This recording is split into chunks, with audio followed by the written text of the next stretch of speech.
It wasn't God that sent Isaiah. It wasn't God. Isaiah just used his prophetic office to go and intimidate Hezekiah. Set your house in order. Thus says the Lord, you will die and not live. Hezekiah said, Isaiah, go, I will talk to headquarters. Under the Old Testament too, people are bold like that. God, if you sent Isaiah, it's a mistake because I will not die. The grave cannot serve you. The dead cannot serve you. God said, Isaiah, which message did you go and deliver? You better go and correct yourself. Because this man still has 15 years. Isaiah came back and said, Hezekiah, thus says the Lord. Since the first one was the second one has to be thus says the Lord. 15 years. So when you read the Old Testament, you will see portions of truth, but around the portions of truth, you will see impressions, misconceptions, human ideas, human thoughts, all jumbled together. That's why the Bible must be rightly divided. Because the Old Testament has portions of truth, not the whole truth. The entire truth is what we have in the epistles as revealed by the Holy Ghost. Because when the Spirit of truth is come, he will guide you into all the truth. That's why in Luke 9:51, when they now said to Jesus, let us call fire down from heaven. Really put it for me, Luke 9:51. And it came to pass, when the time was come, that he should be received up, he steadfastly set his face to go to Jerusalem and sent messengers before his face. And they went and entered into a village of the Samaritans to make ready for him. And they did not receive him because his face was as though he would go through Jerusalem. This is Jesus. And when his disciples, James and John, saw this, they said, Lord, wilt thou that we command fire to come down from heaven and consume them, even as Elias did? What they are saying is, Jesus, look, if Elijah, a prophet, couldn't take it, how can you take this? That a village will say you cannot pass through their village. Just allow us. Tell us, go ahead. Don't even help us. We have what it takes to bring fire down. Your job is just tell us, go ahead. Just tell us to do it. It's possible they've done it before. Next verse. I didn't say it's real, I say it's possible. But he turned and rebuked them and said, you know not what manner of spirit you are of. He rebuked them. Meaning if he was there when Elijah did it, he would have rebuked Elijah. For the Son of Man is not come to destroy men's lives, but to save them.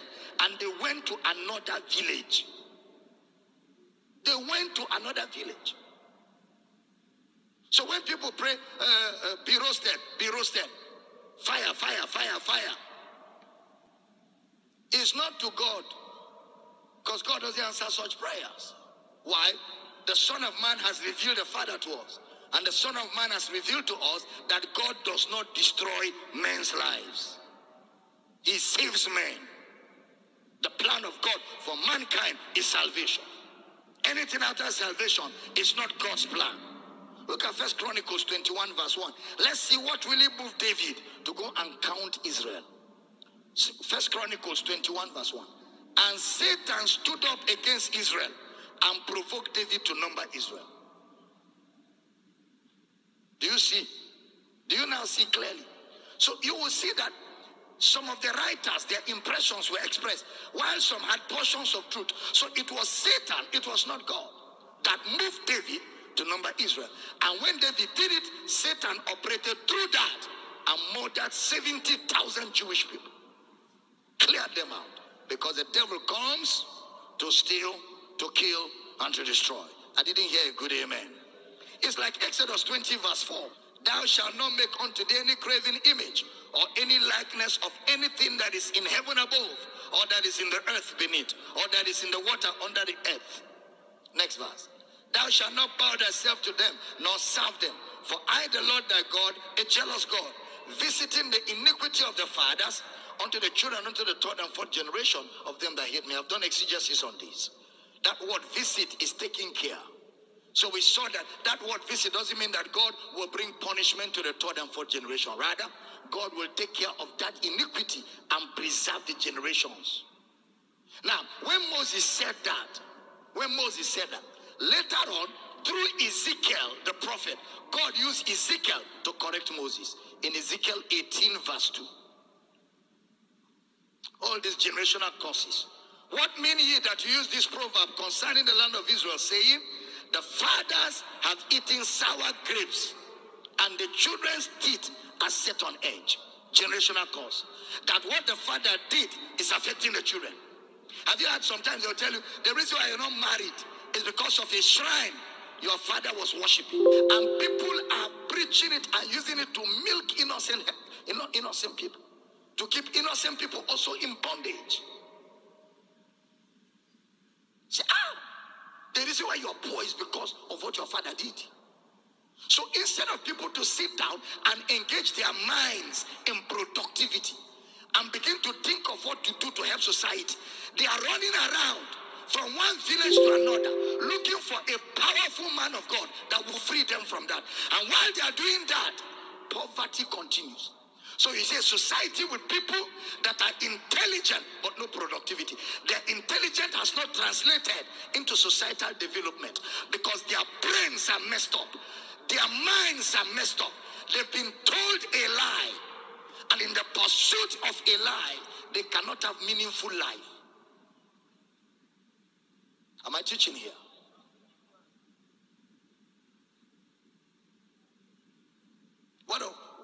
Why is it that white people, Western world, those same generational curses is not following them?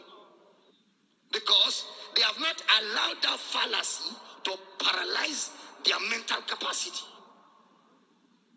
We here, if you accept it, you start running around, looking for where to find help. Help that can never be found. Because what you are running for does not exist. So because what you have believed does not exist, you keep chasing shadows, you never find an answer. Are we teaching here? So you see young men that have gone to university with degrees, they are so useless. Even when you employ them, because that thing is following their mind, they malfunction. That mindset will make them no productivity, so they will be sacked. When they are sacked, they will tell them, it's still that thing. If I'm teaching, say I hear you. Because that thing is following them. When they marry, they can't keep a home. After a while, they will start misbehaving. Because that mindset is already wrong. And when they start misbehaving, the husband also will misbehave in response to misbehavior.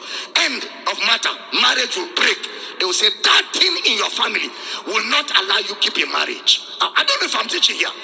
It is error that has been sold to the minds of men.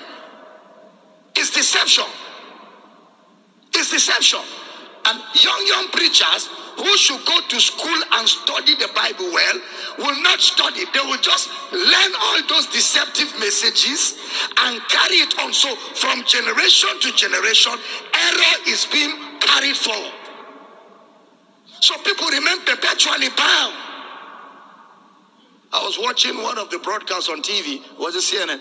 Some people came out, white people were saying that among the immigrants in America, number one, when it comes to intelligence and productivity, is Nigerians. They are even better than average Americans. They know it. So why is it that when they now go there and their heads are washed, their brains are cleaned, they get productive? But when the same people come back here, they retire in the village because there is a fallacy. Religion, no wonder they say religion is the opium of the people. Religion, wicked. Religion is wicked. Are you hearing me now?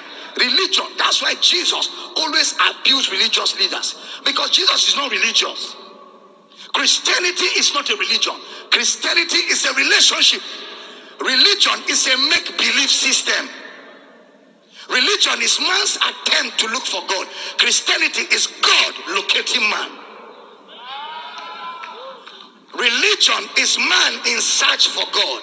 Christianity is God locating man. That's the difference.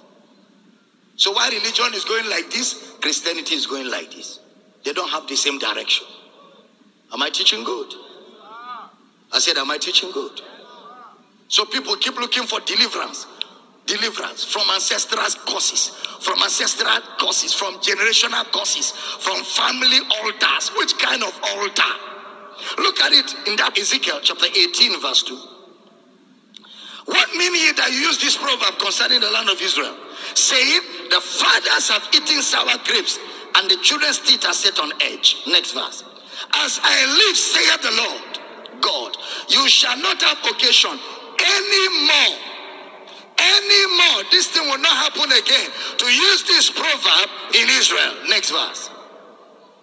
Behold, all souls are mine. As the soul of the Father, so also the soul of the Son is mine. The soul that sinneth, it shall die. Now, that means nobody will be held responsible for another person's action. If you are with me, say I hear you. Look at verse 19 of that Ezekiel 18.